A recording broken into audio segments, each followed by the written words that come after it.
Before we drift into tonight's tale, a whisper to the restless.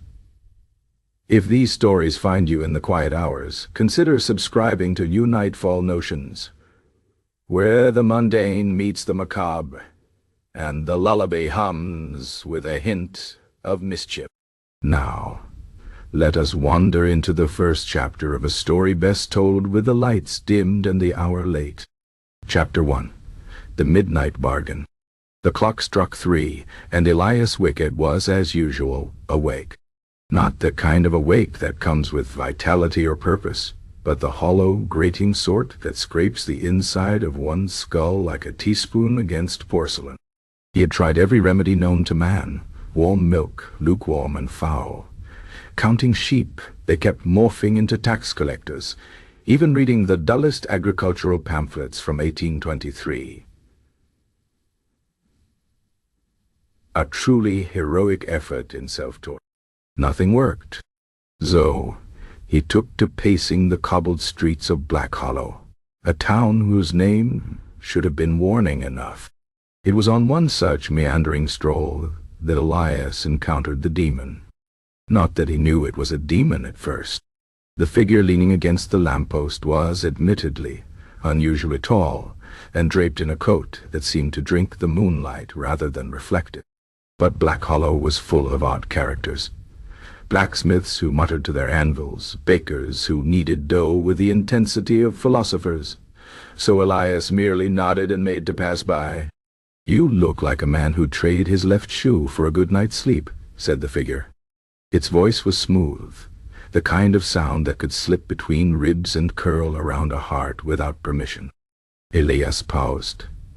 "I'd trade both shoes, and possibly a sock." The figure grinned, teeth glinting like a row of polished tombstones. "How about a dream, then? Just one. Give me a dream and I'll give you something better." Now, Elias was many things: sleepless, mildly irritable, the owner of a truly tragic hat. But he was not a fool. At least not entirely. "What kind of something better?" "Desire," said the demon, as if the word were a key turning in a lock. "A wish. A single shining thing your heart whispers when you think no one's listening." Elias scoffed. "And in exchange you'll take a dream? Not my soul, not my firstborn child?"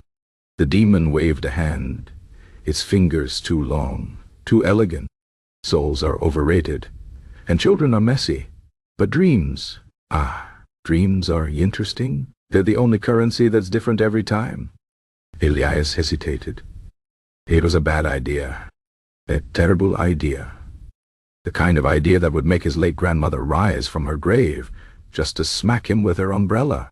But 3 weeks without proper sleep had eroded his judgment like tide against sand.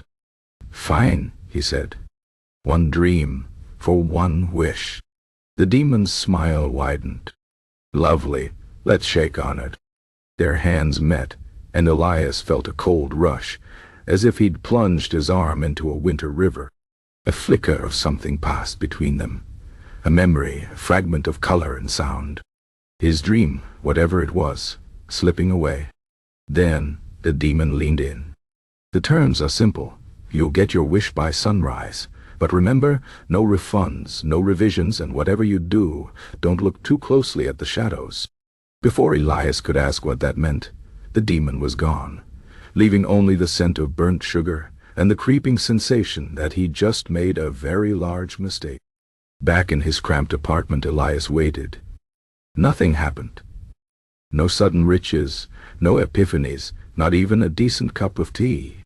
He grumbled, kicked off his shoes and collapsed into bed. For the first time in months, he slept. And he dreamed. But it wasn't his dream.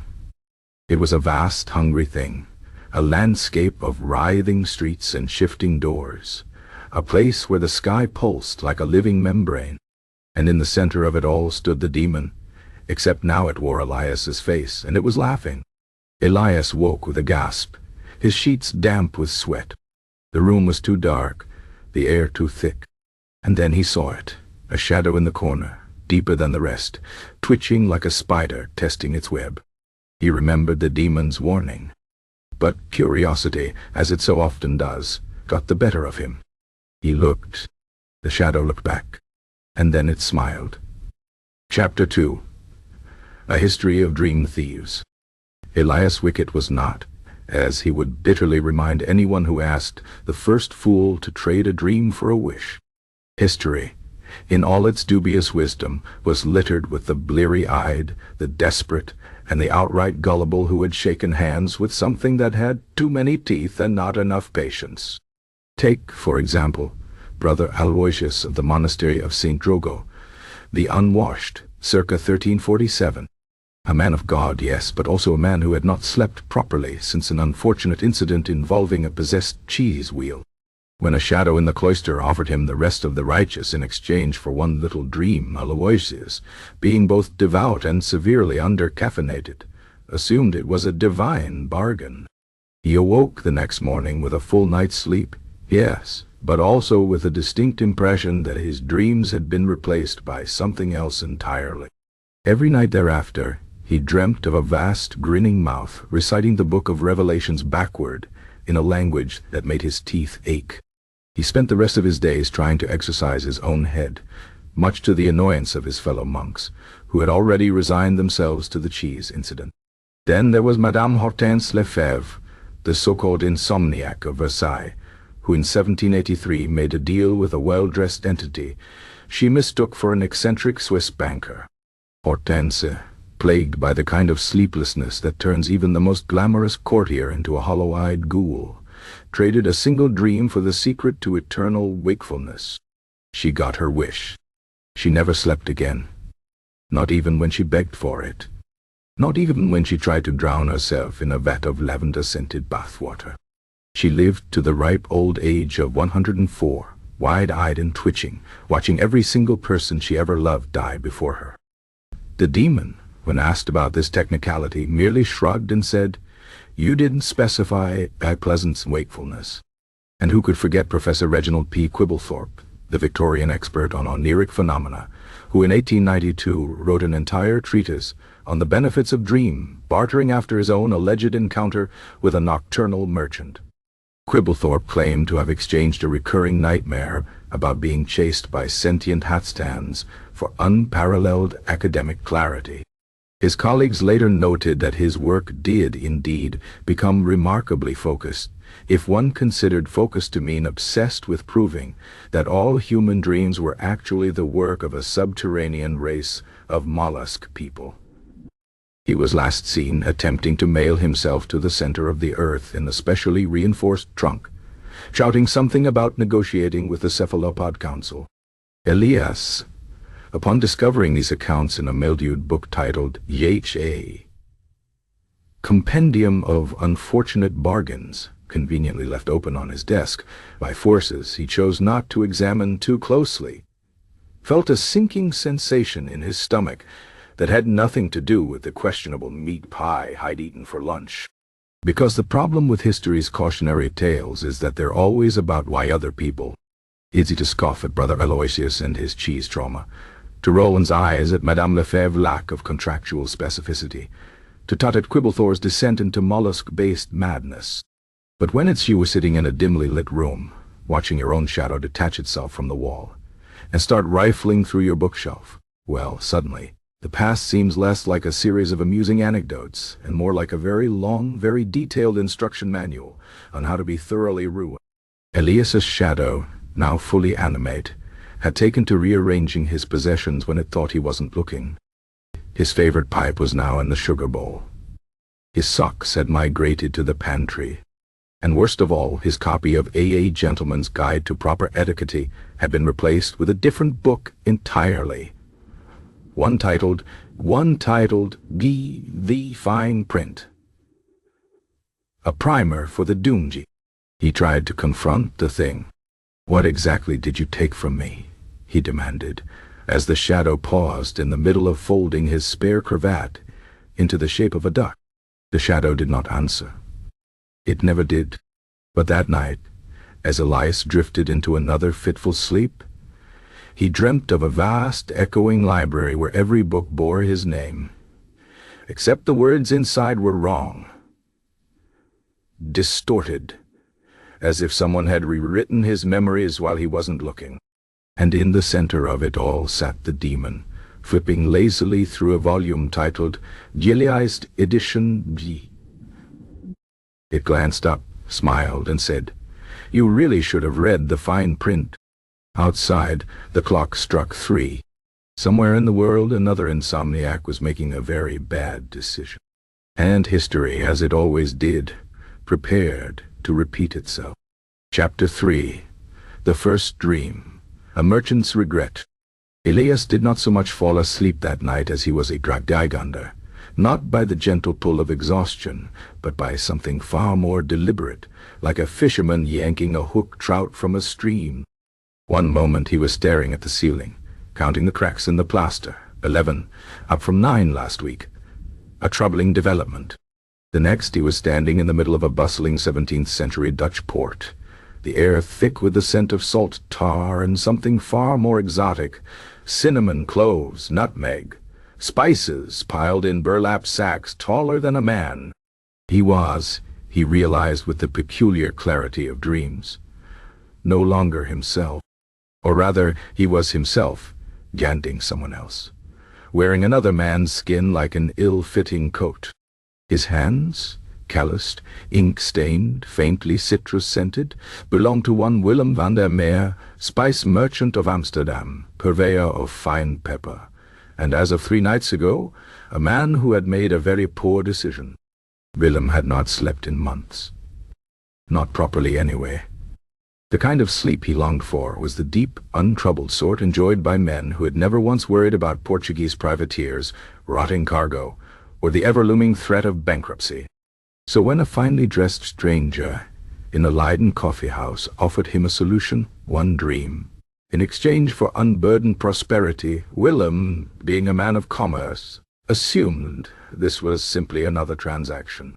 He was, after all, excellent at transactions. The terms seemed fair. He would give up a single dream, just one, and in return, his fortunes would stabilize. No more spoiled shipments. No more creditors banging on his door at midnight. Just smooth, uninterrupted profit.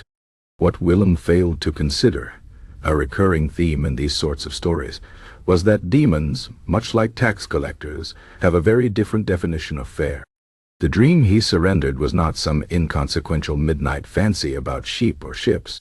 No, it was the eye of saffron on his tongue, the bright, almost painful burst of ginger, the slow, smoky warmth of black pepper melting into his throat. The demon, it turned out, was something of a gourmand. At first Willem didn't notice. The trade had worked exactly as promised. His ships came in laden with nutmeg. His debts vanished overnight, and even the weather seemed to bend to his favor. But then, over breakfast, he bit into a slice of speculous, his favorite spiced biscuit, and tasted nothing. Not the cinnamon, not the cardamom, not even the sugar. Just texture, like chewing on damp parchment. He tried everything. Ate raw cloves by the handful. Drank cinnamon steeped in boiling water. Even, in a moment of desperation, licked a crate of freshly ground pepper straight from the docks. Nothing. Not a single spark of flavor. His doctor, a perpetually sweating man named Dr. Hendricks, diagnosed him with humoral imbalance and prescribed a regimen of leeches and fermented herring. When that failed, Willem consulted a local astrologer, who gravely informed him that Saturn was in retrograde, and charged him 6 guilders for the privilege of this useless information. By the time Willem realized the truth, that his palate had not failed, but had been taken, it was too late. The demon, when confronted, merely sipped a cup of Willem's finest Ceylon tea, which Willem could no longer taste, and said, "You asked for prosperity. You didn't specify that you wanted to enjoy it." And so Willem van der Meer became the richest spice merchant in Amsterdam, living in a house that smelled of every luxury the East could offer, unable to taste a single one of them. Elias, trapped in Willem's memory, felt the horror of it settle into his own bones. The irony was exquisite. Willem had spent his life chasing the flavors of distant lands, only to lose the very sense that made them worthwhile. The dream shifted. Elias was back in his own bed, gasping, his tongue pressed against the roof of his mouth as if trying to coax out some phantom flavor. His shadow, now perched at the foot of his bed like a gargoyle, tilted its head, and then, with a slow, deliberate motion, it reached into its own darkness and pulled out a single cinnamon stick, which it then snapped in half with a sound like breaking bone. Elias understood the message. The demon wasn't just collecting dreams. It was savoring them. Chapter 4. The Demon's Laughter. Elias Wickett had reached the stage of his predicament where even his own reflection seemed to judge him.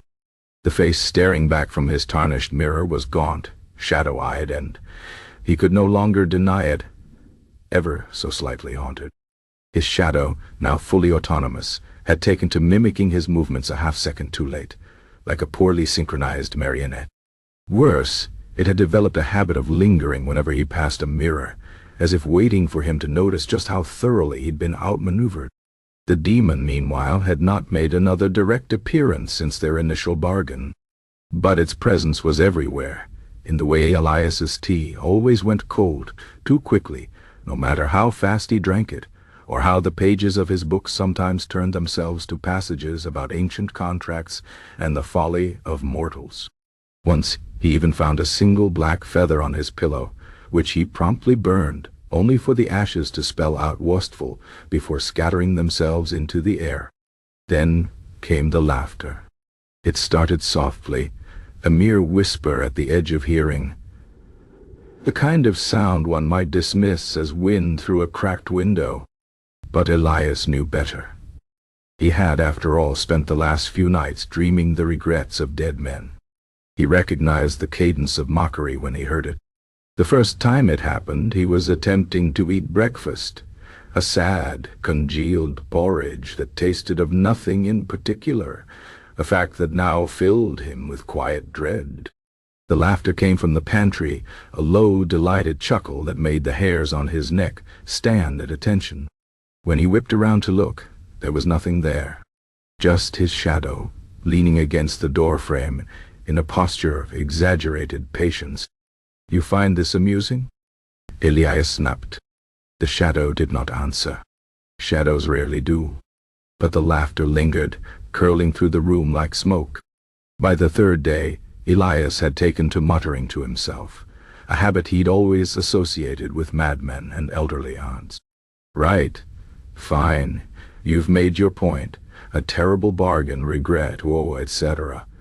But if you're going to haunt me, could you at least do it quietly?" The demon, naturally, took this as an invitation. That night, as Elias tried and failed to sleep, the laughter returned. Closer this time, as if its owner were sitting at the foot of his bed, which, given the shadow's recent behavior, was not entirely out of the question. "You know," said a voice that was both familiar and utterly alien, "the Babylonians had the right idea about contracts. They wrote them in clay, very difficult to alter after the fact, unless, of course, you dropped them, which many did. Accidentally, of course." Elias did not open his eyes. "Are you implying I should have demanded a clay contract?" The demon's laughter was a thing of jagged edges. "Oh no, those were even worse.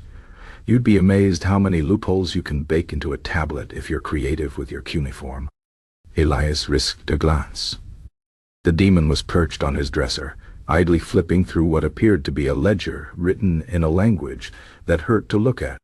It wore a different face tonight, still sharp, still too many teeth, but now with the added flourish of a pair of spectacles that did nothing to soften its gaze. "For example," it continued, "there was a merchant in Uruk who traded his dreams for a lifetime of good fortune. Standard arrangement. But he forgot to specify whose lifetime."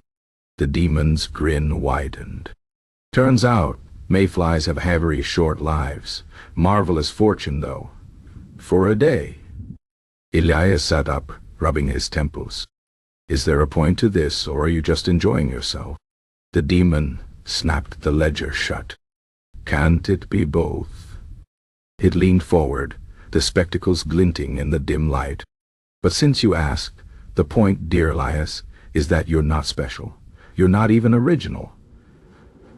Mortals have been making deals like this since the first insomniacs stared at the ceiling and wished for dawn. Every single one of you thinks you're the first to outsmart the fine print. Elias gritted his teeth. I didn't try to outsmart anything. I just wanted to sleep. And yet, the demon said, gesturing to the room at large, here you are. More awake than ever. It had a point. Elias hadn't slept properly since the bargain. Oh, he dozed. He drifted.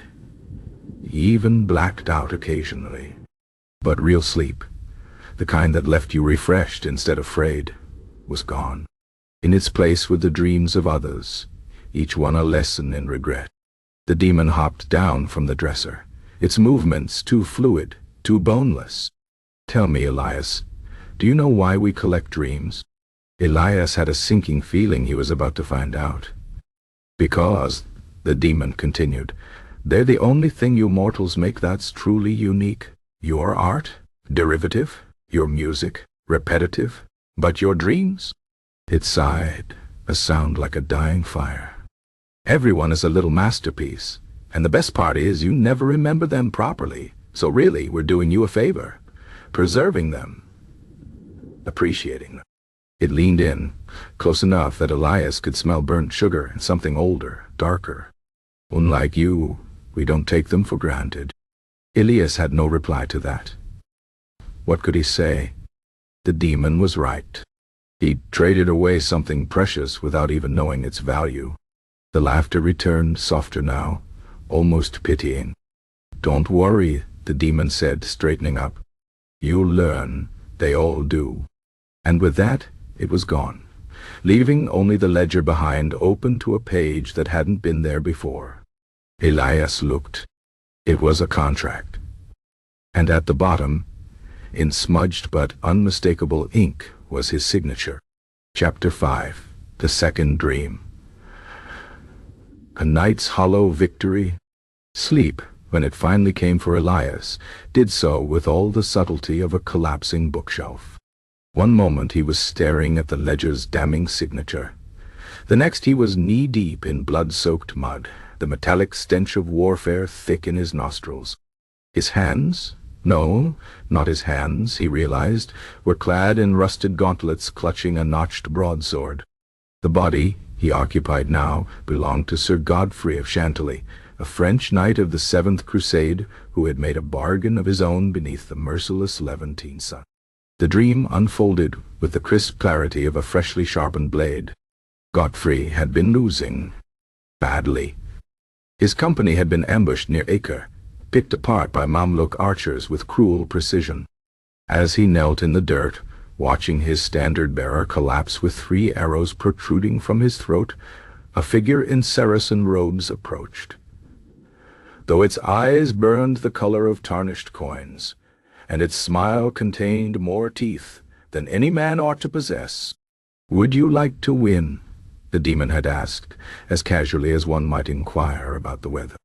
Godfrey, being a product of his time, that is to say pious, violent, and not overly burdened with introspection, assumed this was either divine intervention or heathen trickery. The distinction mattered less than the promise. At what cost? He rasped through cracked lips. The demon's grin widened. Just a little dream, one paltry nighttime fancy. In exchange, victory. What Godfrey failed to grasp, what Elias now experienced with visceral horror, was that the dream in question wasn't some random nocturnal meandering. It was the memory of his childhood name. The battle that followed played out like a grotesque parody of divine favor. Godfrey's sword moved with impossible precision, cleaving through enemy ranks as if they were wheat before the scythe. Arrows veered away from him. Blades shattered against his suddenly immaculate armor. By dusk, he stood triumphant atop a pyramid of corpses, his once tattered banner fluttering proudly against the blood-red sky. It was only when the surviving knights gathered to celebrate that the hollowness set in. "To Sir Godfrey!" they cheered, raising their wineskins. Godfrey opened his mouth to respond and found nothing there. Not modesty, not pride, just a yawning absence where his identity should have been. The name Godfrey rang in his ears like a borrowed cloak, ill-fitting and strange. He knew with bone-deep certainty that this wasn't what his mother had called him when he was small. That name, his true name, was gone. Elias, trapped in the night's unraveling mind, felt the horror of it like a physical weight. Each passing day eroded Godfrey further. He won more battles, earned more honors, became a legend whispered around Crusader campfires. But at night, he would sit staring at his reflection in stolen Saracen mirrors, mouthing half-remembered syllables that never quite fit. The final scene burned itself into Elias's consciousness with particular cruelty. Years later, an aging Godfrey, knighted, celebrated, utterly hollow, stood before the gates of Paris. A street urchin tugged at his cloak. "What's it like to be a hero, sir?" Godfrey looked down at the child, his eyes empty as a plundered tomb. "I couldn't say," he admitted. "I don't remember who I am." The dream shattered like stained glass. Elias awoke with a gasp, his hands clawing at his own face as if to confirm his features remained his own. His shadow, now occupying the armchair across the room, made a show of examining its fingernails, an impressive feat for something without properly defined hands. "That one always makes them twitchy," came the demon's voice from the general direction of the wardrobe. "Names are such fragile things, like eggs, really. Crack them open and poof, all that potential gone." Elias' voice came out raw. "You didn't just take his dream. You took who he was." The demon materialized beside the bed, examining an imaginary timepiece. "Technically, we took his dream, who he was. Semantics, perhaps, but important ones." It tapped Elias's forehead with one elongated finger. "You humans are so much more than your waking selves. Your dreams are the threads that weave you together. Pull one out, and the whole tapestry starts to unravel." Elias batted the hand away. "And you just collect the loose threads." "Someone has to," the demon said primly. "Better us than let them go to waste." Outside, a church bell tolled 3 a.m. The demon sighed with theatrical weariness. "Rest while you can, little dreamer. Dawn approaches, and with it—" It gestured grandly to the window, where the first sickly gray hints of morning were beginning to bleed through. "Another day of being haunted by your own poor decisions." Elias opened his mouth to retort, but the demon was already gone, leaving only the faint scent of myrrh and the unsettling realization that somewhere in the back of his mind, his own childhood nickname suddenly seemed fuzzier. He reached for pen and paper to write it down before he forgot. The ink turned to smoke before it could touch the page. Chapter 6. The Price of Clarity. The realization came to Elias not in a flash of insight, but in slow, creeping horror, like watching ink bleed through parchment. It had been 3 weeks since his bargain, and the world had taken on a peculiar flatness. Colors seemed duller. Food tasted blander. Even the rain, which had once filled him with a melancholic sort of comfort, now fell with the same indifferent patter as a merchant counting coins. The demon, as usual, chose the most irritating possible moment to appear. Elias was attempting to read, or rather, staring at the same paragraph for the 27th time without absorbing a word, when the creature materialized in his armchair, legs draped over one armrest like an overgrown cat. It was wearing what appeared to be a Victorian banker's waistcoat today, complete with a watch chain that dripped something dark and viscous onto the upholstery. "Ah," it said, catching Elias' glare. "The penny drops, or should I say, the imagination drops." Elias slammed the book shut. "What exactly did you take from me?" The demon gasped, clutching imaginary pearls. "Only what you agreed to. One little dream in exchange for—" It waved a hand. "Whatever it was you wanted. Honestly, You mortals are all the same. You never remember the terms 5 minutes later. That's not what I mean, Elias snapped. You're not just taking dreams. You're taking the ability to dream, to imagine, to... He gestured helplessly at the air. To say things. The demon's grin widened, revealing far too many teeth. Oh, now he gets it. It leaned forward, elbows on knees. Tell me, Elias, what do you think dreams claim? Little bedtime stories your brain tells itself. No, they're the raw material of creation, the scaffolding of possibility. It plucked an invisible thread from the air. Every time you dream, you're weaving another tiny piece of the universe. And every time you trade one away, it made a snipping motion with its fingers. Elias felt something cold settle in his stomach. You're not a merchant, you're a thief. The demon clutched its chest as if wounded. I beg your pardon, we're collectors, connoisseurs even. It stood abruptly, pacing the room with theatrical flair. Consider this. If a man sells you his horse, and then later complains he has nothing to ride, is that your fault? If a woman trades her last coin for bread, then weeps because she cannot buy wine, is the baker to blame? It stopped directly in front of Elias, looming uncomfortably close. You got exactly what you asked for. The fact that you didn't understand the cost is hardly your fault. Elias remembered Willem van der Meer, the spice merchant who could no longer taste. Sir Godfrey, who'd forgotten his own name. The countless others from the demon's ledger, each one missing some vital piece of themselves.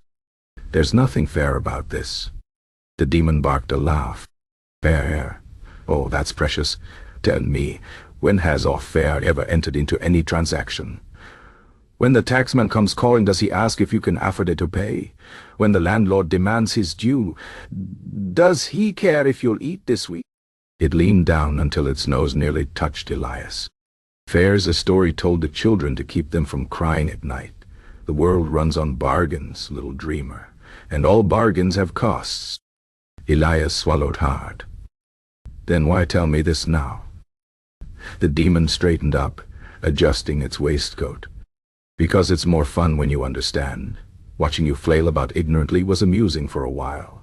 But true despair requires clarity. It gestured to the window, where the sun was beginning its sluggish ascent. Speaking of which, how's your sleep been lately? Elias didn't answer. He didn't need to. The hollows under his eyes, the way his hands trembled faintly around his teacup, they told the story well enough. The demon nodded sympathetically, a parody of concern. Ah, well, that's the other thing about trading dreams. It moved toward the door, pausing just long enough to deliver the final blow. After a while, you stop being able to make new ones, and then, well... It shrugged. What's left to sleep for? The door slammed shut behind it. Outside, a bird began to sing, a shrill, tuneless thing that might have been mocking him. Elias sat very still, staring at his own reflection in the cold surface of his tea. The man looking back at him seemed smaller somehow, diminished, like a portrait left too long in the sun. He wondered, absently, if this was how Willem had felt, or Godfrey, or any of the others. Then he wondered, with dawning horror, how much longer he'd be able to wonder at all. Chapter 7. The Third Dream. A Poet's Silence. Elias did not so much fall asleep as he was pulled under by invisible hands. The demon's fingers, no doubt, plucking at his consciousness like a harpist tuning an instrument before snapping a string. One moment he was staring at the ceiling, counting the water stains that had begun to resemble the demon's smirk. The next, he stood in a candlelit garret, ink-stained fingers clutching a quill that trembled like a frightened bird. This body belonged to Alaric St. John, the thunderbolt of the Romantic Age, a poet whose verses had once set London's salons ablaze with their passion and originality. At least that was what the broadsheets claimed. The truth, as Elias quickly discovered, was far more complicated. Alaric hadn't written an original line in 3 years. Not since that rain-slicked night in Hampstead when a well-dressed stranger, whose shadow stretched too long and in the wrong direction, had offered him a bargain over a bottle of ruinously expensive claret. One little dream, the demon had purred, swirling the wine in its glass. Just one. In exchange, the world will remember your name. What Alaric didn't realize, what Elias now experienced with gut-wrenching intimacy, was that the dream in question was the memory of his first poem. Not the words, not the meter, but the eye feeling of it. That electric moment when language first sparked to life in his chest. The demon took that spark and left only the embers. The scenes unfolded with cruel clarity. Alaric at his writing desk, producing flawless sonnets that left critics weeping and ladies swooning, all while feeling nothing but a yawning void where inspiration should be. Alaric accepting accolades at literary dinners, smiling emptily as admirers quoted his own lines back to him with more passion than he'd ever felt writing them. Alaric lying awake at dawn, desperately trying to recall what it had felt like to hackerei about words. The worst moment came on the publication day of his magnum opus, Odes to the Abyss. The book was an instant sensation, hailed as the pinnacle of romantic genius. A young admirer had pressed a copy into his hands, gushing about how the poem spoke to her soul. Alaric had flipped through the pages like a man reading a grocery list. "Does it ever frighten you?" the girl had asked. "To put so much of yourself into your work?" Alaric had looked at her with the blank stare of a gutted fish. "There's nothing of me in here," he'd said honestly. The dream shifted to its final scene. Alaric standing before a mirror in his dressing room, reciting his most famous poem from memory. The words flowed perfectly, each syllable weighted and measured. His voice never cracked. His timing was impeccable. And as the last line faded, he realized with dull horror that he had no idea what the poem was about. Elias woke with a gasp, his hands flying to his throat as if to check whether he could still speak. His shadow, now draped across the ceiling like a malicious canopy, rippled in silent amusement. The demon's voice oozed from the walls. "Ah, the poet. That one always tickles me. You humans think creativity is something you have like a hat or a pocket watch. But it's not a possession. It's a relationship, and relationships require in both parties to show up." A pause. Poor Alaric showed up to the page every morning like clockwork. Shame his muse never got the invitation. Elias sat up, his mouth dry. "You didn't just take his dream. You took his ability to mean anything." The demon materialized at the foot of the bed, examining its nails. "Correction. I traded it for fame. For legacy. For people weeping over his words in drawing rooms from Mayfair to Moscow." It leaned forward, eyes glinting. "Tell me, Elias, if you could write one perfect poem that would be remembered for centuries, but you'd never feel another spark of inspiration again, would you take that deal?" Elias opened his mouth to respond, then stopped. The hesitation itself was answer enough. The demon smiled like a razor blade catching light. "Exactly. That's why these bargains are so delicious. You all think you want the reward, until you realize the price was the only thing making the reward worthwhile." Outside, a church bell tolled 4 a.m. The demon stretched lazily. "Rest while you can, little dreamer. Dawn's coming." It gestured to the window where the first gray fingers of light were creeping over the sill, and with it another day of being haunted by all the things you used to imagine. As the demon faded into the shadows, Elias reached for his journal, only to find every page filled with exquisite, meaningless verse in handwriting that wasn't his own. He slammed it shut, but not fast enough to miss the way the shadow in the corner seemed to be, applauding. Chapter 8. The Demon's Collection. Elias awoke to the scent of burning parchment, and the distinct sensation that his skull had been hollowed out like a pumpkin. His shadow was missing. not merely lurking in the corners as usual, but agoning, leaving only the ordinary darkness cast by the single guttering candle on his nightstand. The silence felt deliberate, like the pause before a punchline. Then the walls breathed. Not metaphorically. The faded floral wallpaper actually billowed inward, as if the room had taken a sudden gasp.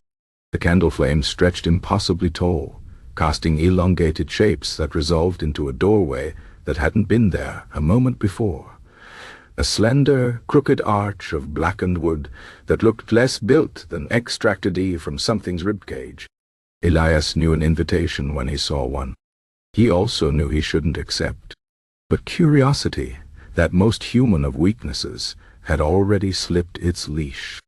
His bare feet made no sound as he crossed the threshold into the demon's vault. The space defied geometry. It stretched in all directions at once, a cavernous gallery where the air hummed with the whispers of 10,000 stolen dreams. Glass jars lined endless shelves, each containing a swirling wisp of luminescence. Some burned bright as captured stars, others flickered weakly, their light nearly spent. Every jar bore a label in precise, spidery script. Willem van der Meer, Taste of Cinnamon, 1672. Alaric St. John, First Muse, 1819. Godfrey of Chantilly, True Name, 1248. Elias' breath caught. There, on a shelf at eye level, sat 3 jars with familiar contents, and his own name freshly inked beneath them. Admiring my collection? The demon's voice came from everywhere and nowhere. Elias spun to find it lounging atop a ladder that hadn't been there a second before, dressed as an absurdly foppish curator in a velvet frock coat and pince-nez. It held a clipboard that dripped something dark onto the floor. Everyone organizes their hobbies differently, it continued, gesturing grandly. Some collect stamps, some breed exotic fish. It plucked a jar at random, holding it up to the non-existent light. Collect the moments when your fragile mortal minds brush up against the infinite. Inside the glass, a tiny storm raged, lightning flashing over a miniature sea. Marguerite de l'eau, Dream of Flying, 1327. Elias' voice came out hoarse. This is what you do with them? Stick them in jars like preserves? The demon feigned offense. I'll have you know this is a highly sophisticated archival system. Chronological by default, but cross-referenced by theme, emotional resonance. And it smirked, regret quotient. It floated down from the ladder, landing with unnatural lightness. Take this one. It tapped a jar where a tiny figure endlessly tumbled through clouds. Eleanor of Aquitaine's dream of being ordinary. Delicious irony, that. Or here. Another jar held a perfect miniature banquet where the diners wept as they ate. Emperor Nero's dream of being loved. Rare vintage, that. Elias stepped closer to a shelf marked Modern Eros. The jars here seemed fresher, their contents more volatile. One contained a swirling math equation that made his eyes water. Another held a tiny, screaming face. The demon appeared at his elbow, breath cold against his neck. The contemporary acquisitions. Humans are so much needier these days. The dreams are louder, brighter, and oh, how they burn out quickly. It plucked a jar where a faint light sputtered weakly. This one traded his capacity for joy for a startup's IPO. Lasted, 17 months before he jumped from his penthouse? It shook the jar like a snow globe. Pity. The despair at the end was exquisite. Elias's hands trembled. Why show me this?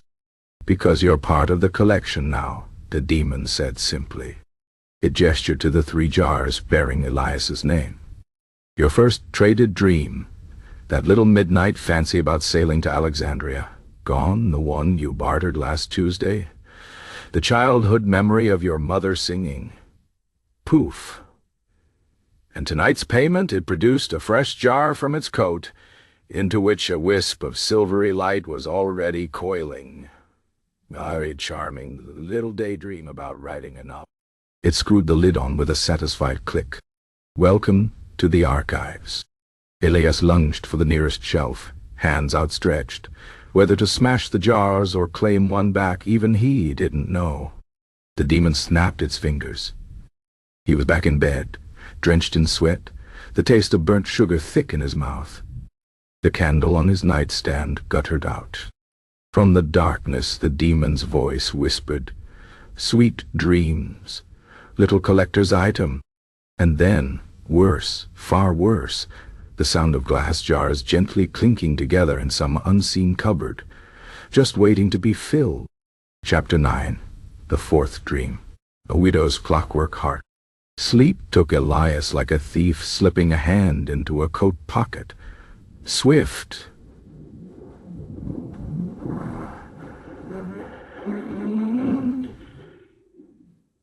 Practiced, unnoticed, until it was too late. One moment he lay staring at the ceiling, listening to the infernal ticking of the hallway clock.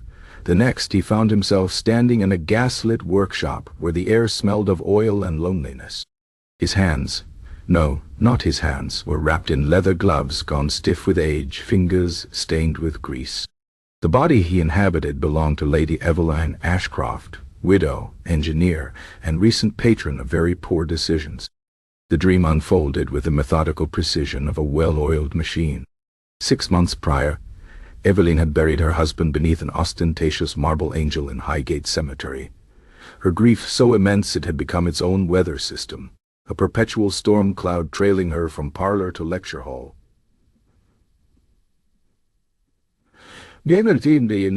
It was there, after a particularly tedious symposium on pneumatic engineering, that the demon found her, disguised as a Swiss horologist with a pocket watch that ticked on backwards. "What you need," it had murmured over sherry, "is not less feeling, but a better regulation." Eveline, being a woman of both science and sorrow, had scoffed. "If you're suggesting some snake oil tonic." The demon's grin had been a scalpel's edge. Nothing so crude. A simple mechanical adjustment.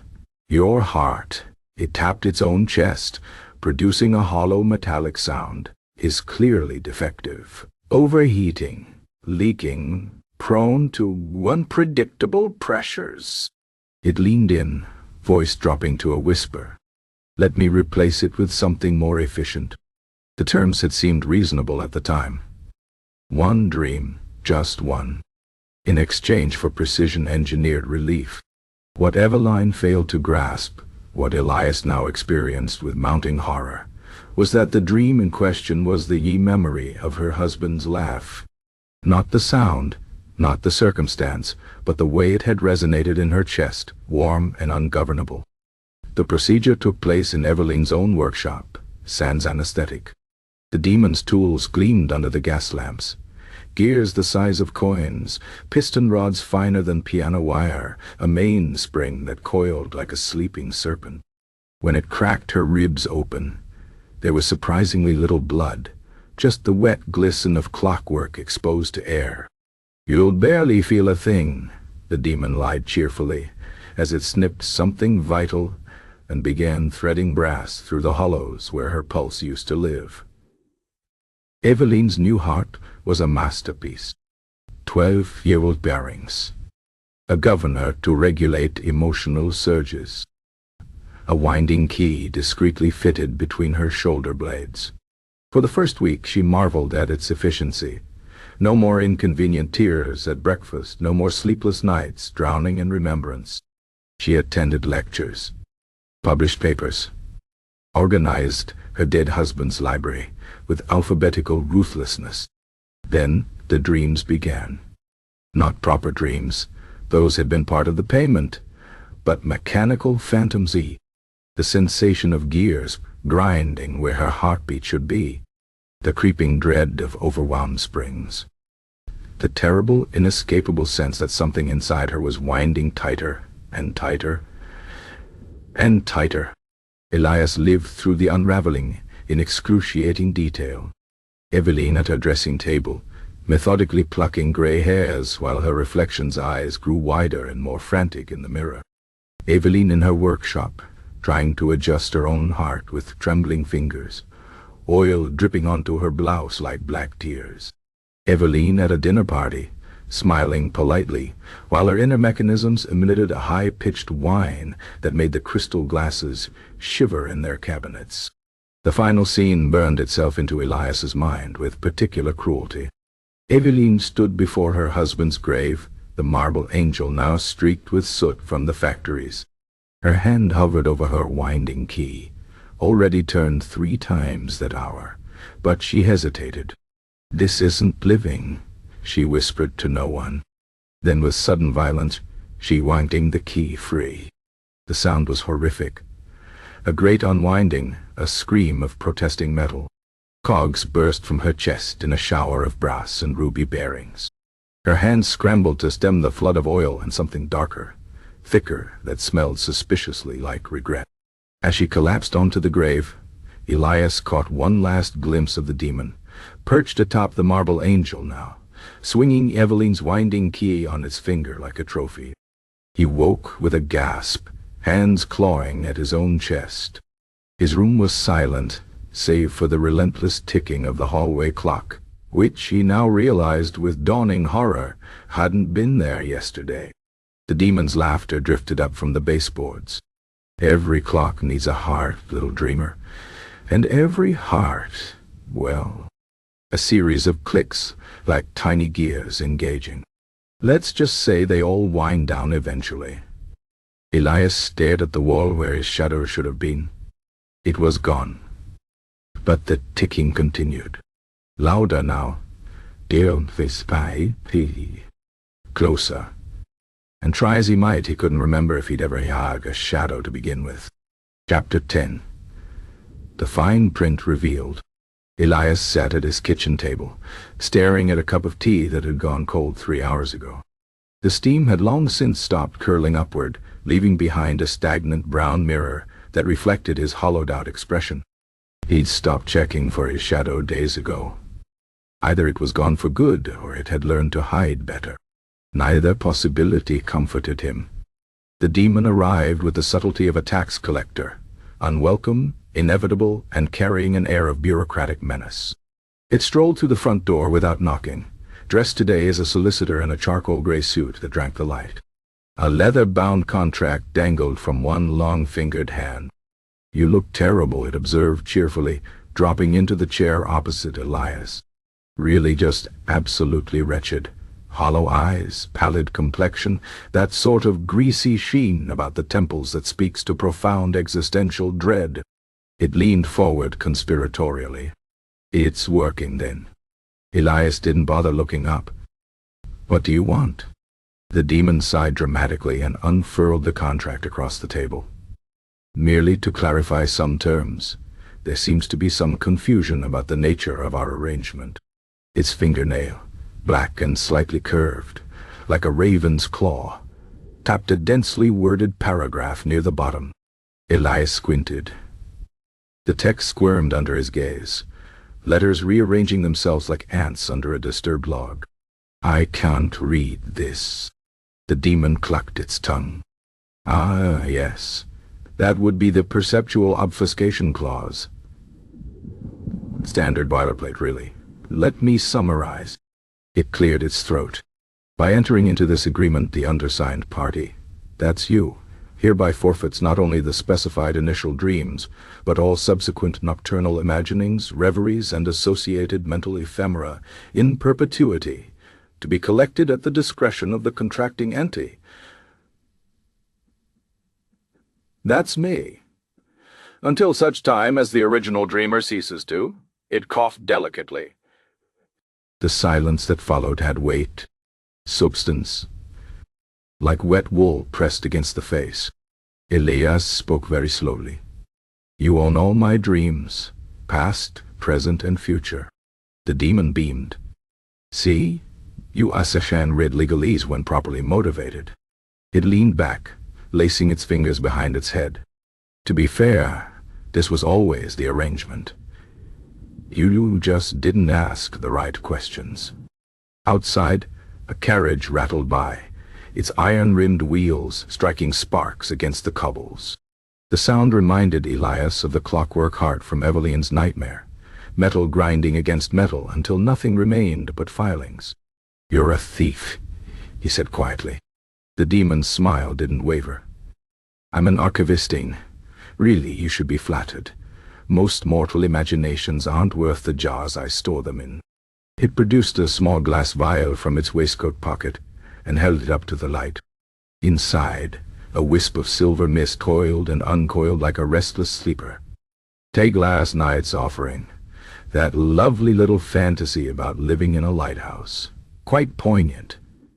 Might display it next to Alaric's lost muse." Elias's hands clenched into fists. "I didn't give you permission to take that." The demon blinked, all faux innocence. "But you did. Page 17, subsection D. Continuing procurement authorization." It shook its head sadly. "Really, Elias, this is why one should always read contracts before signing in blood." The room tilted slightly.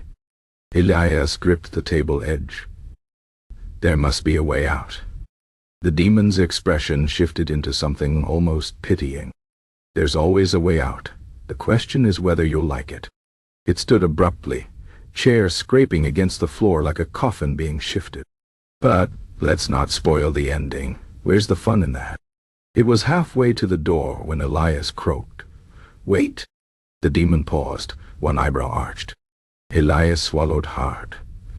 "The others, Willem, Godfrey, Alaric, Eveline. What happened to them?" For the first time, the demon's smile showed genuine pleasure. "Oh, they're part of the collection now, quite literally." It tapped its temple. "Every dreamer becomes a dream eventually. That's the real joke, you see." It opened the door, letting in a gust of air that smelled inexplicably of old books and funeral lilies. "You're not just giving me your dreams, Elias. You're becoming one." The door clicked shut. Elias sat very still, staring at his reflection in the cold tea. The face looking back at him seemed less substantial than before, the edges blurred, the features softening like a painting left in the rain. He reached out a hand. His reflection didn't mirror the movement. It smiled instead. And somewhere, in a vault that didn't exist, a new jar gleamed on a shelf, its label still wet with ink. Chapter 11. The Fifth Dream. A child's forgotten birthday. Elias dreamed of cake first, the thick, buttery scent of it, the way the frosting stuck to the roof of his mouth in sweet, crumbling waves. Then came the balloons, bobbing lazily against a sunlit ceiling, their ribbons fluttering like caught minnows. Finally, the realization that he was small again, his hands chubby and ink-free, his feet swinging several inches above the floor. This body belonged to Oliver Phelps, age 7 3/4, who was currently discovering that birthdays, like all mortal celebrations, were subject to cancellation. The dream unfolded with deceptive simplicity. Oliver had woken that morning vibrating with the particular joy known only to children on their birthdays, that sacred, unshakable certainty of being, for one day at least, the axis upon which the world turned. He'd rushed downstairs in footed pajamas, only to find the kitchen empty, the table bare, his mother humming absently as she scrubbed potatoes in the sink. "Where's my cake?" Oliver had demanded, small voice quivering between outrage and confusion. His mother turned, droplets of potato water sliding down her wrists. "What's that, dear?" "My birthday," Oliver insisted, lower lip beginning to tremble. "You promised the chocolate cake with the train on top. And presents, you said." His mother blinked at him, her expression blank as fresh paper. Whose birthday? What Oliver didn't know, what Elias experienced with mounting horror, was that this particular nightmare had been purchased in advance. 2 weeks prior, Oliver's father had made a midnight bargain with a well-dressed stranger encountered near the docks. One dream, just one, in exchange for relief from his mounting debts. The man had assumed the demon meant one of his own dreams. Not his son's birthday. Not the memory of Oliver's first steps, first words, first tooth tucked beneath a pillow. Certainly not the way his child's face lit up when presented with a new box of crayons. But demons, as we've established, are sticklers for technicalities. The scenes progressed with methodical cruelty. Oliver running to his teacher, only to find his name erased from the class roster. Oliver tugging at his grandmother's skirt, her eyes sliding over him as if he were made of glass. Oliver standing before his bedroom mirror, watching his reflection slowly fade like a photograph left in the sun. The worst moment came at what should have been his party. The other children played pin the tail on the donkey in his backyard, their laughter floating through the window as Oliver pressed his nose to the glass. A little girl with red ribbons in her hair turned suddenly, as if sensing something, and for one heart-stopping second, Elias thought she might see him. Then she sneezed, shrugged, and went back to the game. Oliver's final whimper, a small broken sound like a dropped music box, was still echoing when Elias woke. His bedroom was dark. The clock on the wall, had that always been there, ticked methodically, its hands frozen at 3:07 a.m. Sitting at the foot of his bed, swinging its legs like a bored child, was the demon. It held a glass jar between its fingers, rolling it back and forth with practiced ease. Inside, a tiny figure sat at an empty table, staring at a cake that wasn't there. The label read simply, Oliver Phelps, birthday, 1892. Adorable, isn't it? The demon mused, holding the jar up to the non-existent light. Children's dreams have such purity, no layers of irony or self-awareness, just raw, unfiltered disappointment. It chuckled, like biting into a chocolate and finding it filled with sawdust. Elias' voice came out hoarse. His father traded that? The demon waved a dismissive hand. Oh, he didn't know the specifics. They never do. It leaned forward, eyes glinting. But that's the beauty of it, really. The best gifts are always surprises. A sudden thought struck Elias like cold water. How many? The demon blinked. How many what? How many people have you done this to? The demon's grin widened. Oh, Elias. It stood, pocketing Oliver's jar with a magician's flourish. If I had told you that, you'd never sleep again. It paused at the door, glancing back over its shoulder. Not that you do much of that anyway. The clock began ticking again. The hands moved. And somewhere in the dark, a child who no longer existed blew out candles that weren't there, making a wish that would never come true. Chapter 12. The Wanderer's Panic. Elias tore through his apartment like a man possessed, which, considering recent events, was not entirely inaccurate. Books flew from shelves in fluttering arcs, drawers vomited their contents onto the floor, and somewhere in the chaos a teacup met its demise against the fireplace with a satisfying crash. He was looking for anything, a loophole, a clause, a misplaced comma in the fabric of his damnation, that might undo what had been done. The demon observed this frenzy from its now customary perch on the escritoire, legs crossed at the ankle, sipping from a delicate china cup that hadn't been in Elias' possession 5 minutes prior. Fascinating, it mused between sips. You'd think after the third or fourth doomed soul attempts this exact routine, they'd realize how pointless it is. But no, every single one tears apart their dwelling with the same frantic optimism.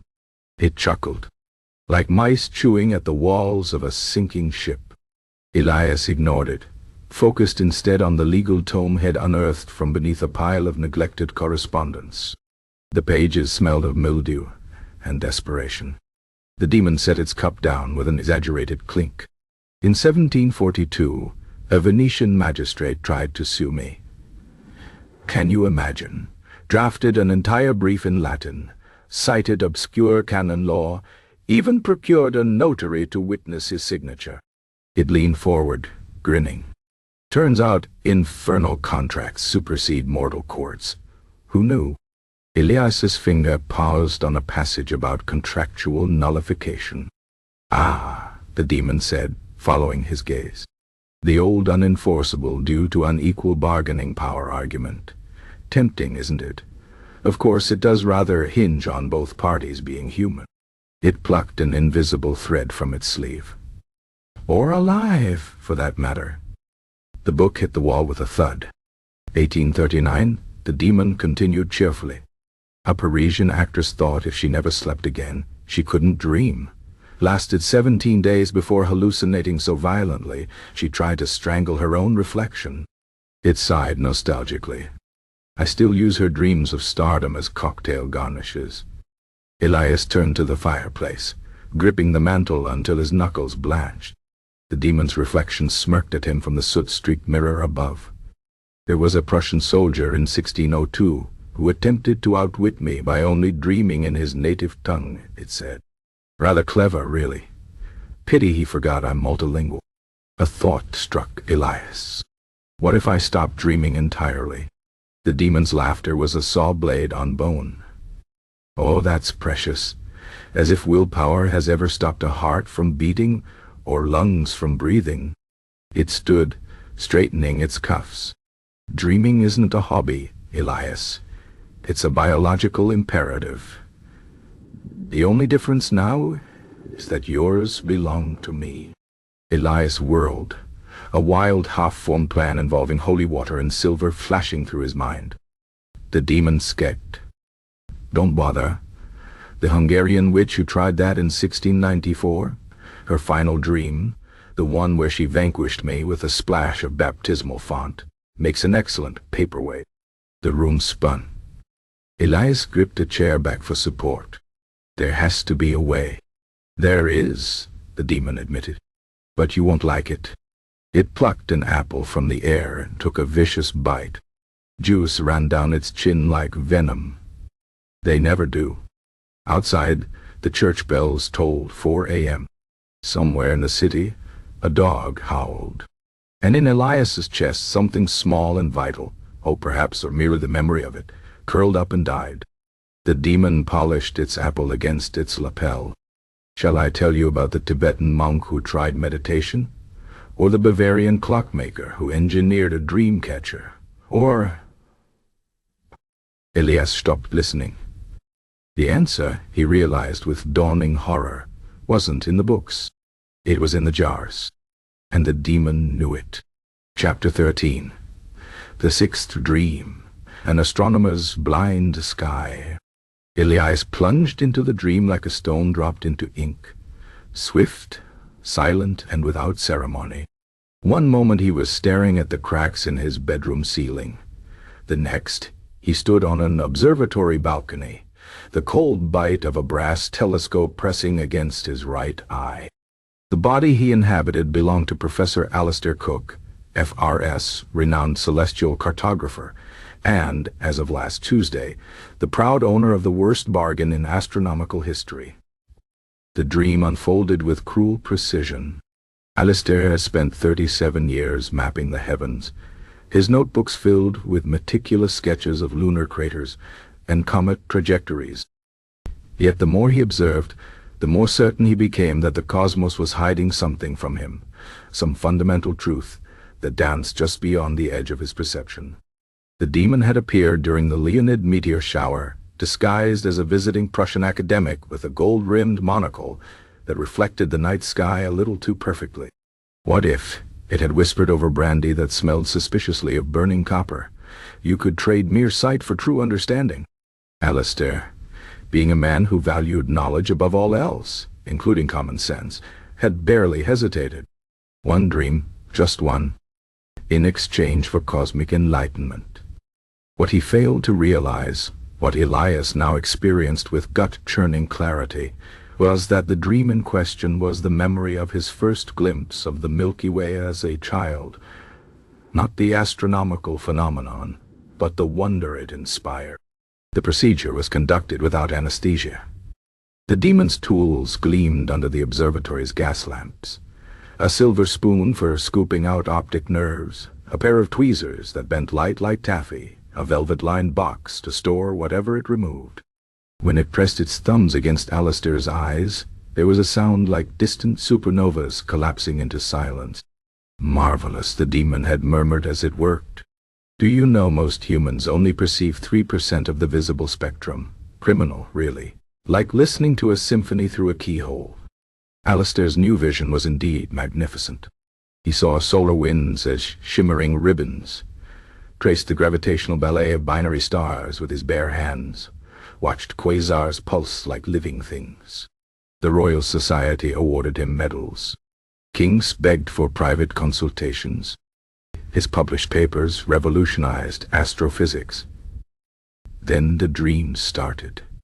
Not proper dreams, those were part of the payment, but waking visions that crept in at the edges of his enhanced sight. Dark shapes moving between the stars. Vast, unblinking eyes where no eyes should be. The terrible certainty that something out there was observing him back. Elias lived through the unraveling in excruciating detail. Alistair at his desk, frantically sketching constellations that twisted into screaming faces when viewed sideways. Alistair in lecture halls, suddenly struck mute by the realization that his students' heads were full of the same crawling darkness he saw between galaxies. Alistair alone in his observatory, whispering to things that whispered back in voices made of cosmic background radiation. The final scene burned itself into Elias's mind with particular cruelty. Alistair stood before his great telescope, its brass fittings now tarnished with something that wasn't oxidation. He placed his forehead against the eyepiece one last time, not to observe, but to plead. "Take it back," he whispered to the void. The stars blinked in unison. Elias awoke with a gasp, his hands flying to his own eyes. The room was dark, but not nearly dark enough. Not after what he'd just witnessed. Every shadow seemed to pulse with latent monstrosity. The demon sat cross-legged at the foot of his bed, polishing what appeared to be a glass eye with a handkerchief. "Ah, the Astronomer," it said cheerfully. "One of my favorites. Did you know he went completely mad 3 weeks later? Started claiming the stars were singing to him in a language made of dead civilizations." It held the eye up to the lamplight. Turns out he was right. Pity no one believed him. Elias' voice came out ragged. "You didn't just take his sight, you took his ability to look away." The demon pocketed the eye with a magician's flourish. Correction, he traded it. For knowledge. For truth. It leaned forward, breath smelling of ozone and old parchment. The joke, of course, is that he already had everything he needed with his pitiful human eyes. The wonder wasn't in what he saw. It was in the seeing itself. Outside, a cloud passed over the moon. The demon's smile widened. "Tell me, Elias, when was the last time you really looked at the stars?" Chapter 14. The Demon's Favoriten. Elias sat slumped in his armchair, a half-empty bottle of something potent dangling from his fingers. The room smelled of stale desperation and the faint, persistent odor of burnt sugar that now seemed to follow the demon wherever it went. He had stopped counting sleepless nights, stopped trying to remember his dreams, stopped doing much of anything except waiting for the inevitable next visitation. The demon appeared, as always, exactly when it was least wanted, materializing in the opposite chair with the air of a guest who had been invited and was now deeply offended by the lack of hospitality. Tonight it wore the guise of a Victorian dandy, complete with a paisley waistcoat and a pocket watch that ticked in time with Elias's heartbeat. "You're drinking," it observed, wrinkling its nose. How depressingly predictable. Elias didn't bother looking up. "Go away." The demon sighed, plucking the bottle from his grasp and examining the label with theatrical disdain. "You know, of all my clients, you're rapidly becoming one of my favorites." That got Elias's attention. He lifted his head just enough to glare through bloodshot eyes. "Because of my dreams." The demon laughed, a sound like ice cracking over dark water. "Oh, goodness no. Your dreams are adequate at best. A bit pedestrian, really. No, what makes you special is your desperation. It leaned forward, eyes glinting with unholy amusement. The way you flail about, trying every pathetic mortal trick to wriggle out of our deal. The hope, the denial, the slow, delicious realization that there is no escape. Elias's grip tightened around the neck of the bottle. You're a sadist. The demon pressed a hand to its chest in mock offense. I prefer the term connoisseur. It snapped its fingers, and the bottle vanished, replaced by 2 crystal glasses filled with a liquid that shimmered like trapped starlight. Take Brother Aloysius, dull as a butter knife, accepted his fate with nauseating piety, or Madame Lefebvre, spent her immortal wakefulness redecorating, boring. It pushed 1 glass toward Elias. But you're entertaining, like a mouse in a maze who still believes the cheese is real. Elias ignored the offered drink. And what happens when I stop being entertaining? The demon's smile widened. Why, Elias, I do believe that's the first intelligent question you've asked. It sipped its drink, leaving a smudge of something dark and iridescent on the rim. Let's just say the collection always has room for 1 more. A chill crawled down Elias's spine. He had seen the jars. Knew exactly what that meant. The demon watched him over the edge of its glass, eyes alight with malicious glee. Oh, don't look so grim. You've got ages yet before you become truly boring. It set the glass down with a click. After all, we haven't even gotten to the best part.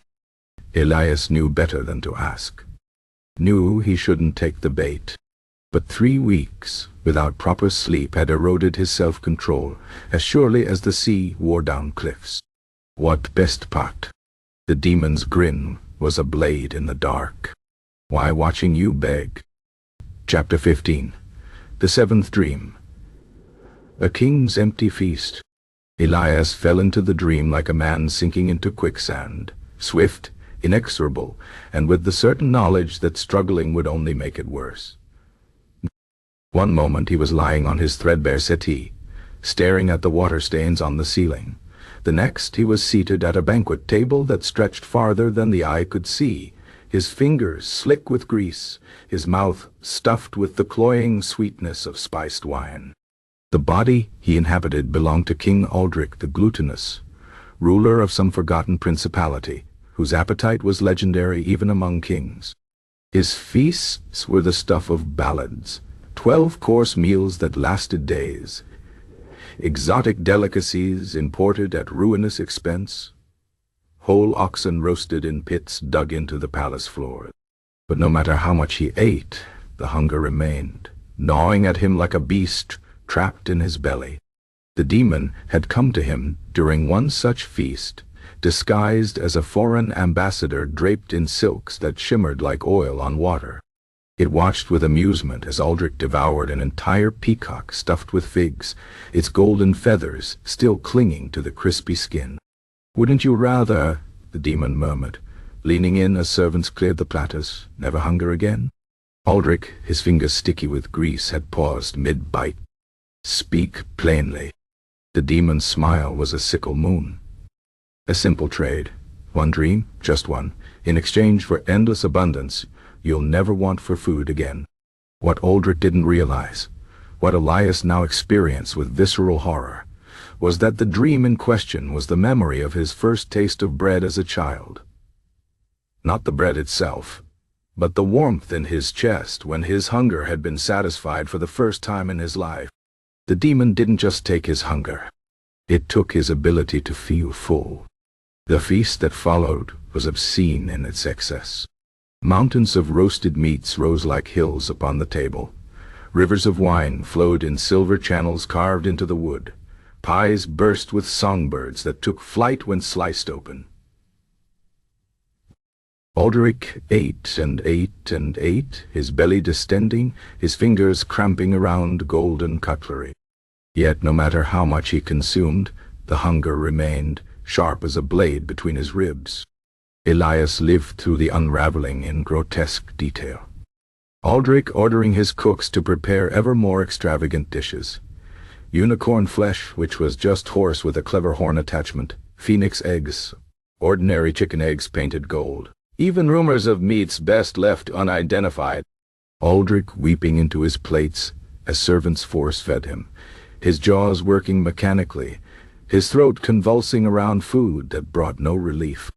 Aldrich, in the end, skeletal and hollow-eyed, seated at a table piled high with delicacies, his fingers too weak to lift a grape to his lips. The final scene burned itself into Elias's mind with cruel precision. The king sat alone in his banquet hall, the once grand table now buckling under the weight of untouched food. His crown sat askew on his thinning hair, his royal robes hanging loose on a frame that had once been mountainous with flesh. He reached for a goblet of wine, his fingers trembling, and brought it to his lips, only to realize with dawning horror that he could no longer remember what thirst felt like. Elias woke with a gasp, his stomach roiling. His own hands clutched at his abdomen, as if checking for the phantom hunger of King Aldrich. The demon lounged at the foot of his bed, idly peeling an apple with a knife that hadn't been there before. Ah, the glutton, it mused, carving a neat spiral of fruit. One of my more elegant arrangements, if I do say so myself. It bit into the apple with a crisp, whoa snap. The funniest part? He could have stopped eating at any time. The curse wasn't in the food, it was in his own head. Elias swallowed against the bile in his throat. You didn't just take his hunger. You took his satisfaction. The demon's grin was a wound. Correction, he traded it, for abundance, for endless feasting. It licked juice from the blade. The joke, of course, is that he already had everything he needed. The joy wasn't in the food. It was in the moment when the hunger ceased. It tossed the apple core into the air, where it vanished with a faint eek-a-pop. Tell me, Elias, when was the last time you truly tasted your food? The question lingered like a bad aftertaste. Elias glanced at the cold, congealed meal on his nightstand. Half-eaten loaf of bread, now stale and unappetizing. He couldn't remember the last time he had enjoyed a meal. The demon stood, brushing invisible crumbs from its lap. Sweet dreams, little king. And with that, it was gone, leaving Elias alone with the hollow ache of a feast he could never enjoy. Chapter 16. The Wanderer's Last Plea. Elias found himself on his knees before dawn's first light, hands clasped like a penitent before an altar, though the only witness to his desperation was the demon currently buffing its nails against its waistcoat. The words tumbled from his lips before he could stop them. Raw, unfiltered, pathetic in their simplicity. Please. The demon paused mid-buff, eyebrows arching toward its hairline. Oh, this is delicious. It leaned forward, elbows on knees, chin propped in its palms. Again, with feeling. Elias squeezed his eyes shut. I can't do this anymore. Take it back. Undo it. I don't care what it costs. The demon's laughter was a serrated thing. Oh, Elias, you don't care what it costs. That's the whole problem. It straightened, adjusting its cuffs with exaggerated care. But since you're in the mood for groveling, allow me to regale you with some historical context. It snapped its fingers.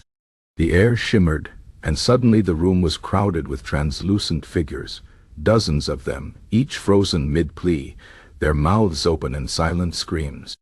Exhibit A, the demon said, gesturing to a woman in Tudor dress, her jewels glinting like tears. Queen Marguerite of Navarre, 1543, offered me her entire treasury to reverse a rather unfortunate incident involving her reflection. Turns out gold can't buy back vanity once it's been bottled. The demon tapped the woman's ghostly cheek. She died staring at a wall rather than risk seeing what was left of her face. Another snap. The scene shifted to a man in priest's robes, his hands raised in supplication. Father Ignatius, 1692, begged for 3 days straight after realizing his holy visions were actually my personal cocktail menu. The demon sighed nostalgically. He had such potential before the Inquisition got involved. Elias's fingers dug into his thighs. I'm not Then there's this charming fellow. The demon waved toward a gaunt figure in a straitjacket, his mouth stretched around a scream. Dr. Emil Vogler, 1888. Invented a dream catcher machine to steal his back. Quite ingenious, really. It smirked. Shame it worked backwards. The ghosts multiplied. A sobbing child clutching a doll, a knight prostrate before his own sword, a painter tearing at his empty eye sockets, each one frozen in their moment of perfect despair. The demon strolled through them like a curator admiring exhibits. The thing about begging, Elias, is that it requires the other party to care. It stopped directly in front of him, tilting his chin up with one cold finger. And I don't. Elias's breath hitched. The ghosts vanished, leaving only the echo of their terror. Though the demon mused, tapping its lips, I'll admit you're G-pair persistent.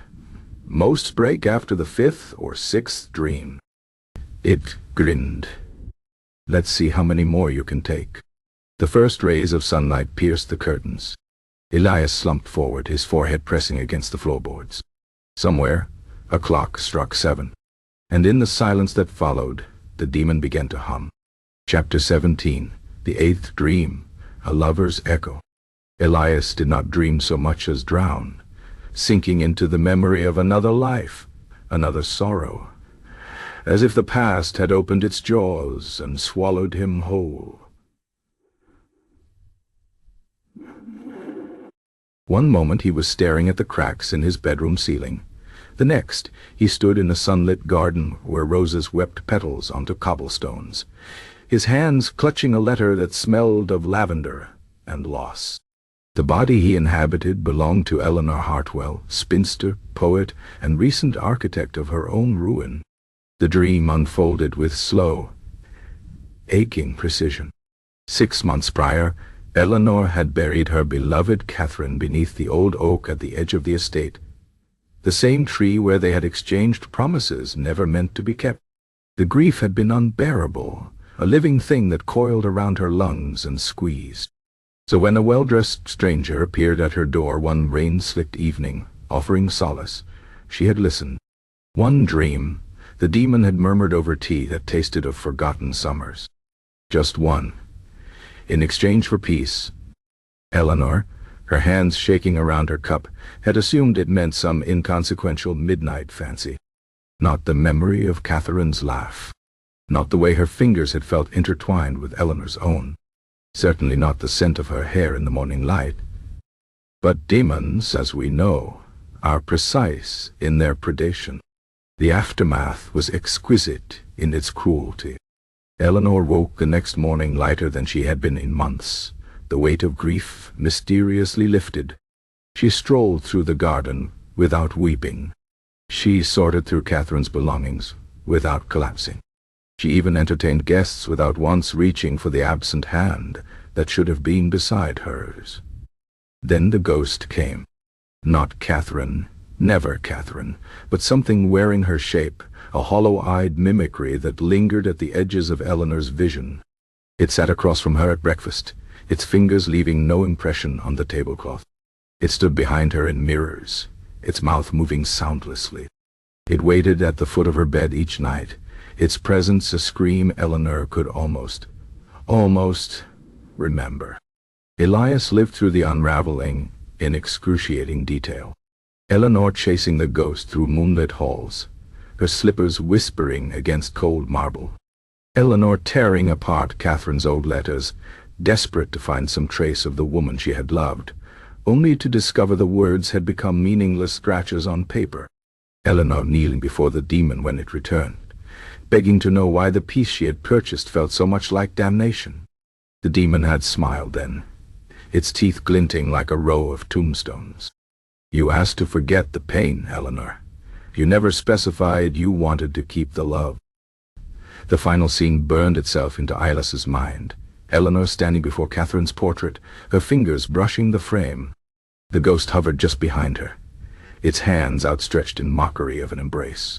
Eleanor turned, slowly, as if afraid of what she might see, and for one heart-stopping moment, Eilas thought she might recognize the spectre. Then she blinked, and the ghost was gone. And so was Catherine's name. Elias woke with a gasp, his hands clawing at his chest as if he could tear the memory from his own flesh. His bedroom was dark, the air thick with the scent of roses that hadn't been there when he'd fallen asleep. The demon lounged in the armchair by the window, idly flipping through what appeared to be Eleanor's poetry journal. Ah, the lover, it mused, snapping the book shut. One of my more poetic arrangements. The funniest part. He leaned forward, eyes glinting. She could have had both. The love, me, the peace. All she had to do was endure. Elias' voice was raw. You didn't just take her grief, you took her love. The demon's grin was a knife wound. Correction. She traded it. For relief. For quiet nights. It stood, tucking the journal into its coat. The tragedy, of course, is that the grief was never the problem. It was the proof. It paused at the door, glancing back over its shoulder. Tell me, Elias, when was the last time you missed someone? The question hung in the air like smoke. Elias stared at his hands, suddenly unsure if the emptiness he felt was his own or Eleanor's. The demon's laughter followed it out into the dark. And somewhere, in a garden that no longer existed, a ghost waited for a woman who could no longer remember its name. Chapter 18. The Demon's Parting Gift. Elias sat hunched in his armchair, a shell of a man, his fingers tracing the rim of a glass that had been empty for days. The room smelled of burnt candle wax, and the faint metallic tang of fear sweat. He no longer startled when the demon appeared, only blinked at it with the dull recognition of a prisoner greeting his jailer. Tonight, the demon arrived in a swirl of smoke that smelled suspiciously like forgiveness, dressed in the guise of a country doctor, complete with a black bag that rattled with ominous promise. Give Yarod. It took the seat across from Elias without invitation, crossing its legs and regarding him with something almost resembling pity. You look, it said pleasantly, like hell. Elias didn't bother responding. There were no words left, only the hollow where words used to be. The demon leaned forward, its voice dropping to a conspiratorial whisper. I have a proposal for you. One final trade. It reached into its bag and produced a vial filled with a liquid that shifted colors like oil on water.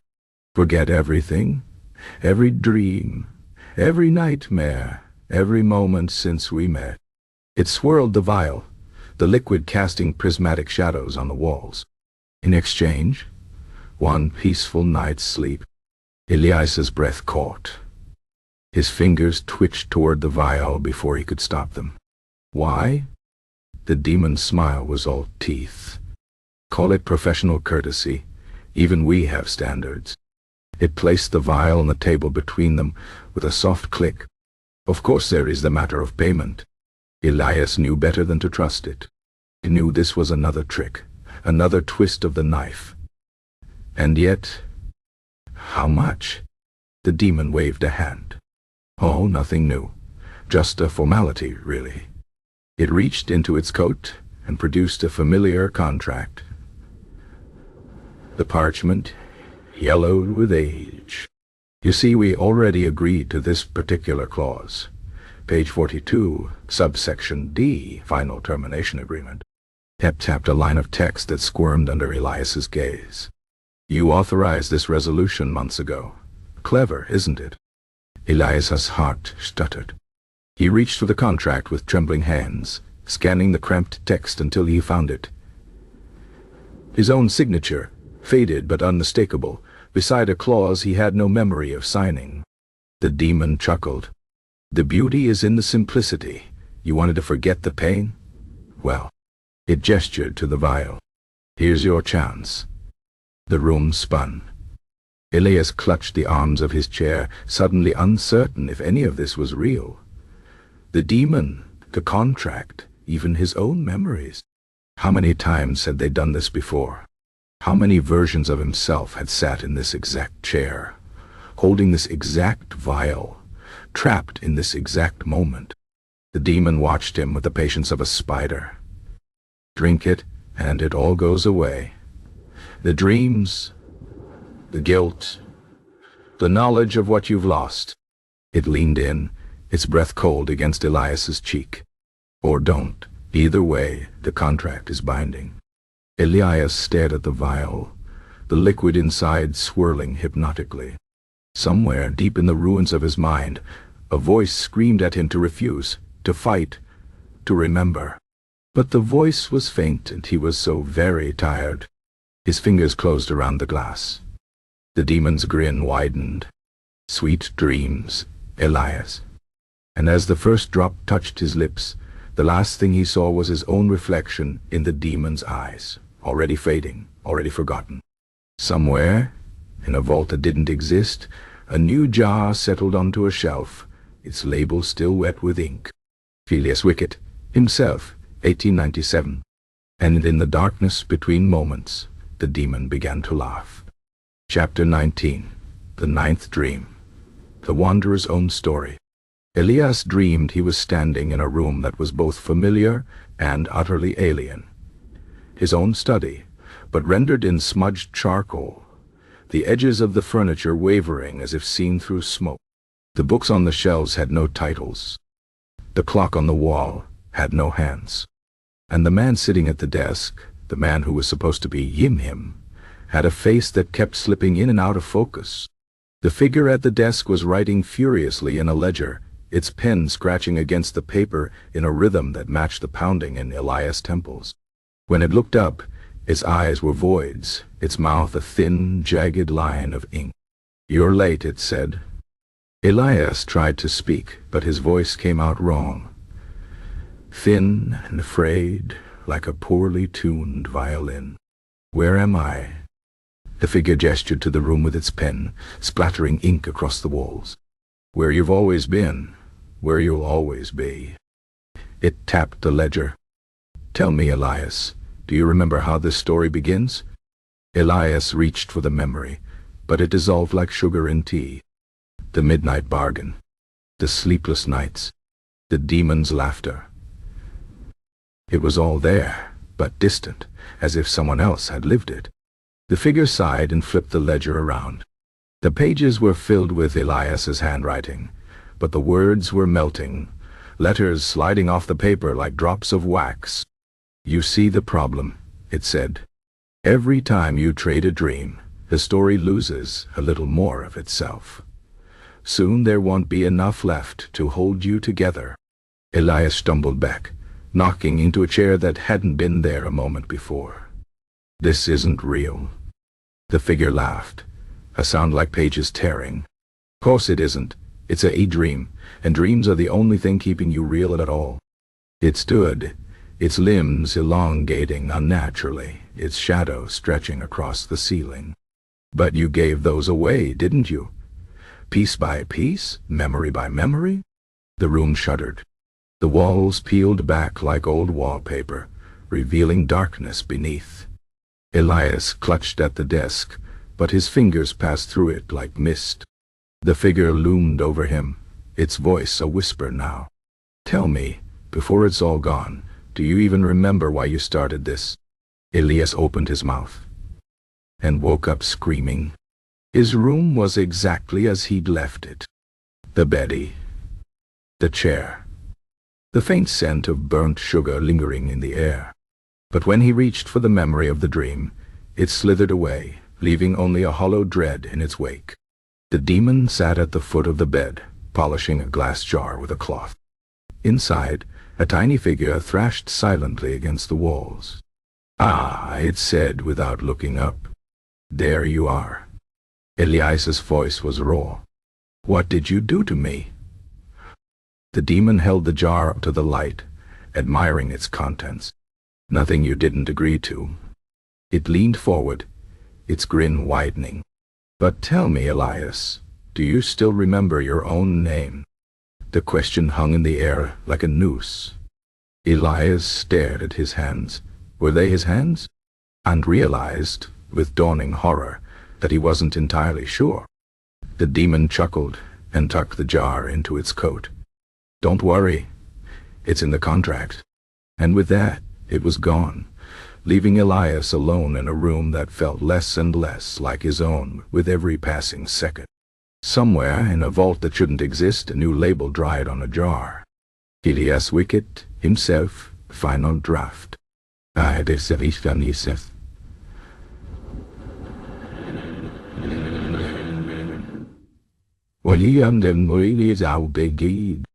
Chapter 20.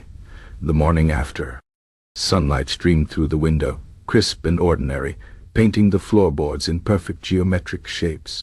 Elias sat up slowly, his body heavy with an exhaustion that felt earned rather than stolen. The room was as it should be, the chair still tucked under the desk, the books on the shelf stubbornly mundane, the air absent of burnt sugar or whispers. A dream. It had all been a dream. He exhaled, running a hand through his hair. The kind of laugh that borders on hysterical bubbled up in his chest. The midnight bargain. The jarred dreams.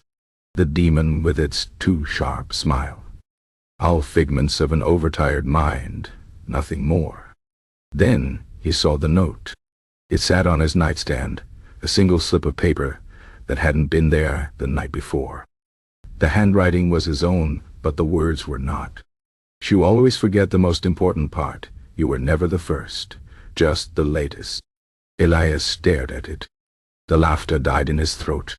Somewhere in the house, a clock began to tick. And for the first time in weeks, Elias realized, he couldn't remember if he owned a clock. The end.